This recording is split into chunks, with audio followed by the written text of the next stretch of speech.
Genèse 43. La famine s'appesantissait sur le pays. Quand ils eurent fini de manger le blé qu'ils avaient apporté d'Égypte, Jacob dit à ses fils, « Retournez, achetez-nous un peu de vivres. » Juda lui répondit, « Cet homme nous a fait cette déclaration formelle. Vous ne verrez pas ma face, à moins que votre frère ne soit avec vous. Si donc tu veux envoyer notre frère avec nous, nous descendrons, et nous t'achèterons des vivres. Mais tu ne veux pas l'envoyer. Nous ne descendrons point, car cet homme nous a dit, « Vous ne verrez pas ma face, à moins que votre frère ne soit avec vous. » Israël dit alors, « Pourquoi avez-vous mal agi à mon égard, en disant à cet homme que vous aviez encore un frère ?» Ils répondirent, « Cet homme nous a interrogés sur nous et sur notre famille en disant, « Votre père vit-il encore? Avez-vous un frère ?» Et nous avons répondu à ces questions. Pouvions-nous savoir qu'il dirait, « Faites descendre votre frère ?»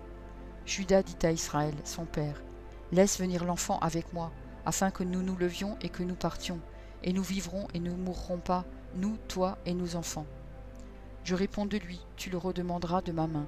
Si je ne le ramène pas auprès de toi, et si je ne le remets pas devant ta face, je serai pour toujours coupable envers toi. Car si nous n'eussions pas tardé, nous serions maintenant 2 fois de retour. Israël, leur père, leur dit, puisqu'il le faut, faites ceci. Prenez dans vos sacs des meilleures productions du pays pour emporter un présent à cet homme, un peu de baume et un peu de miel, des aromates, de la myrrhe, des pistaches et des amandes. Prenez avec vous de l'argent au double, et remportez l'argent qu'on avait mis à l'entrée de vos sacs. Peut-être était-ce une erreur. Prenez votre frère et levez-vous, retournez vers cet homme. Que le Dieu Tout-Puissant vous fasse trouver grâce devant cet homme, et qu'il laisse revenir avec vous votre autre frère et Benjamin. Et moi, si je dois être privé de mes enfants, que j'en sois privé. Ils prirent le présent, ils prirent avec eux de l'argent au double, ainsi que Benjamin. Ils se levèrent, descendirent en Égypte, et se présentèrent devant Joseph. Dès que Joseph vit avec eux Benjamin, il dit à son intendant, « Fais entrer ces gens dans la maison, tue et apprête, car ces gens mangeront avec moi à midi. » Cet homme fit ce que Joseph avait ordonné, et il conduisit ces gens dans la maison de Joseph.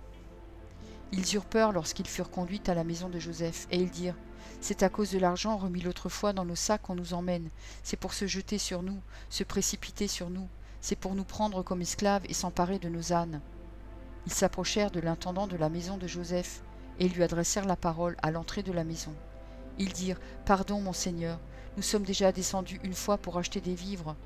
Puis, quand nous arrivâmes, au lieu où nous devions passer la nuit, nous avons ouvert nos sacs, et voici, l'argent de chacun était à l'entrée de nos sacs. Notre argent, selon son poids, nous le rapportons avec nous. Nous avons aussi apporté d'autres argent pour acheter des vivres. Nous ne savons pas qui avait mis notre argent dans nos sacs. » L'intendant répondit, « Que la paix soit avec vous, ne craignez rien. C'est votre Dieu, le Dieu de votre Père, qui vous a donné un trésor dans vos sacs. Votre argent m'est parvenu. » Et il leur amena Siméon. Cet homme les fit entrer dans la maison de Joseph. Il leur donna de l'eau et ils se lavèrent les pieds. Il donna aussi du fourrage à leurs ânes. Ils préparèrent leurs présents en attendant que Joseph vienne à midi, car on les avait informés qu'il mangerait chez lui. Quand Joseph fut arrivé à la maison, ils lui offrirent le présent qu'ils avaient apporté et se prosternèrent en terre devant lui.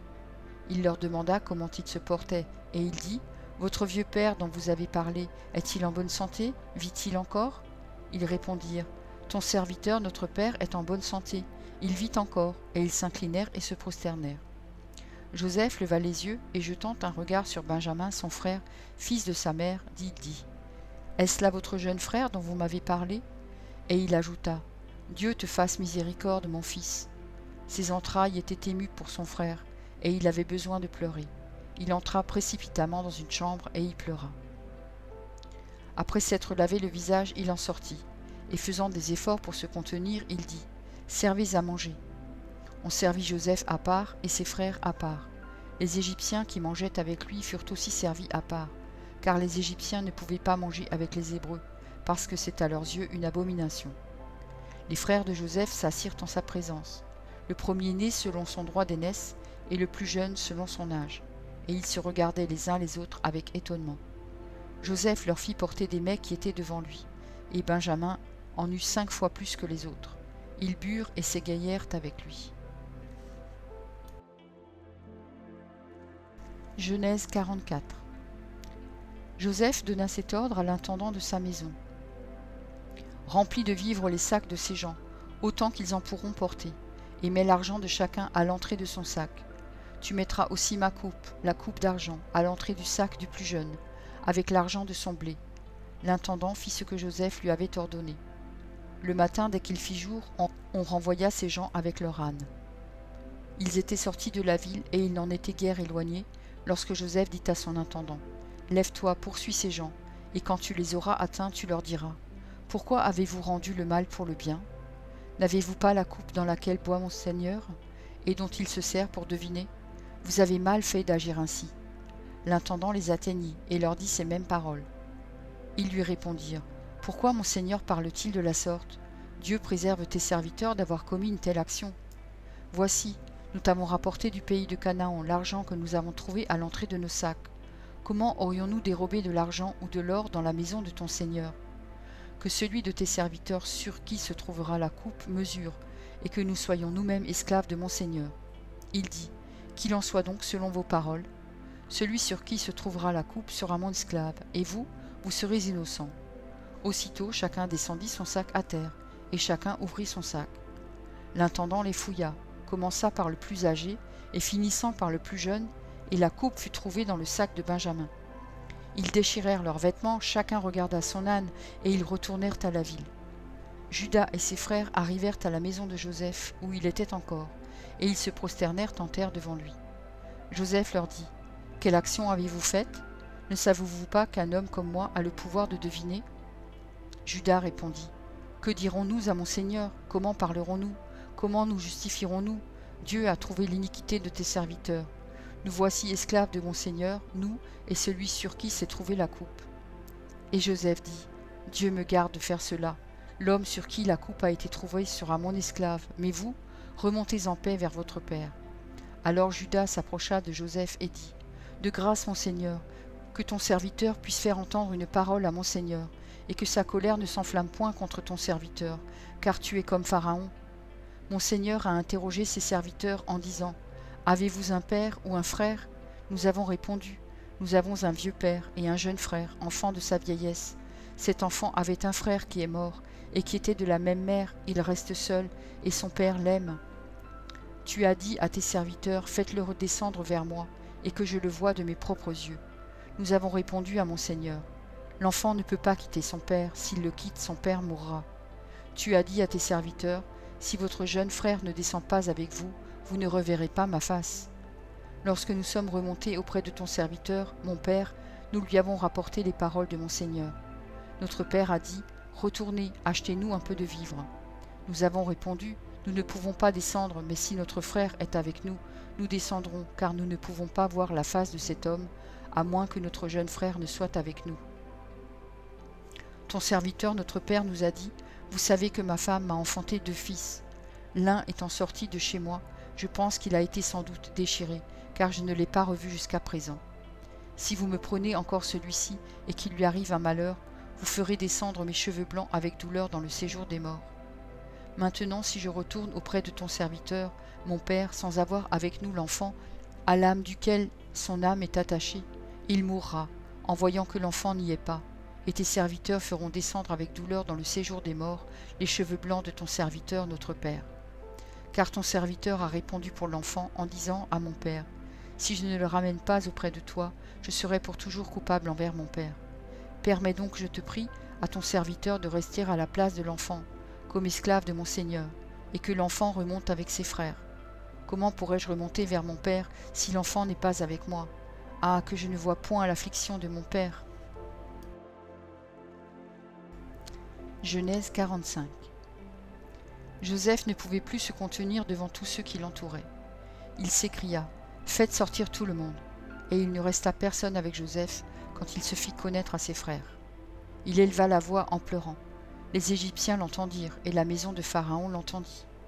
Joseph dit à ses frères : Je suis Joseph, mon père vit-il encore ?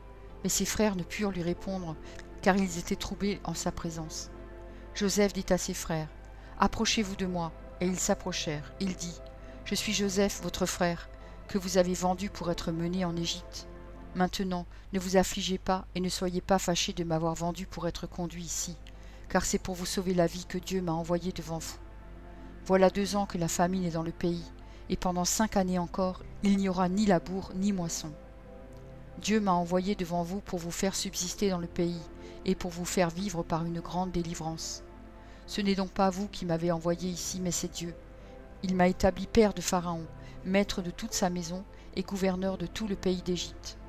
Hâtez-vous de remonter auprès de mon père, et vous lui direz, ainsi a parlé ton fils Joseph. Dieu m'a établi seigneur de toute l'Égypte. Descends vers moi, ne tarde pas. Tu habiteras dans le pays de Gozen, et tu seras près de moi, toi, tes fils et les fils de tes fils, tes brebis et tes bœufs, et tout ce qui est à toi. Là, je te nourrirai, car il y aura encore 5 années de famine, et ainsi tu ne périras point, toi, ta maison et tout ce qui est à toi. Vous voyez de vos yeux, et votre frère Benjamin voit de ses yeux que c'est moi-même qui vous parle. Racontez à mon père toute ma gloire en Égypte, et tout ce que vous avez vu, et vous ferez descendre ici mon père au plus tôt. Il se jeta au cou de Benjamin son frère et pleura, et Benjamin pleura sur son cou. Il embrassa aussi tous ses frères en pleurant, après quoi ses frères s'entretinrent avec lui. Le bruit se répandit dans la maison de Pharaon que les frères de Joseph étaient arrivés, ce qui fut agréable à Pharaon et à ses serviteurs. Pharaon dit à Joseph, « Dis à tes frères, faites ceci, chargez vos bêtes et partez pour le pays de Canaan. Prenez votre père et vos familles, et venez auprès de moi. Je vous donnerai ce qu'il y a de meilleur au pays d'Égypte, et vous mangerez la graisse du pays. Tu as ordre de leur dire, faites ceci. Prenez dans le pays d'Égypte des chars pour vos enfants et pour vos femmes. Amenez votre père et venez.